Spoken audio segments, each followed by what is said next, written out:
अस्सलामुअलैकुम बच्चों, कैसे हैं आप सब। उम्मीद करती हूँ खैरियत से होंगे। मैं हूँ आपकी उर्दू की टीचर और ये है आपकी उर्दू की बुक। तो चलिए जी, आज का काम स्टार्ट करते हैं। सफ़ा नंबर 9 पर मौजूद ये हुर्फ है हमारे पास। क्या है ये? बे। ये क्या बना हुआ है बच्चों?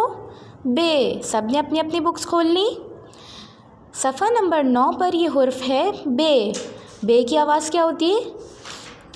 बा। बे की आवाज़ क्या होती है? बा। बे के नीचे कितने नुक्ते होते हैं? एक नुक्ता। बे के नीचे कितने नुक्ते होते हैं? एक नुक्ता। इसकी सूती आवाज़ क्या होती है? बा।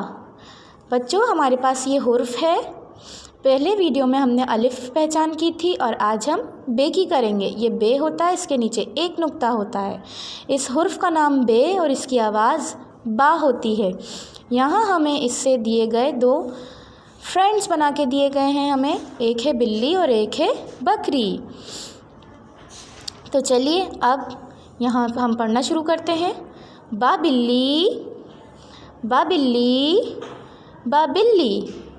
दूसरा पढ़िए, बा बकरी, बा बकरी, बा बकरी।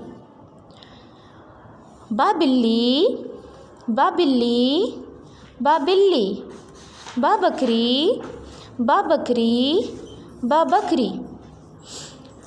इसी तरह हम नेक्स्ट वीडियो में हम नए हुर्फ के साथ हाज़िर होंगे। तब तक के लिए अल्लाह हाफ़िज़।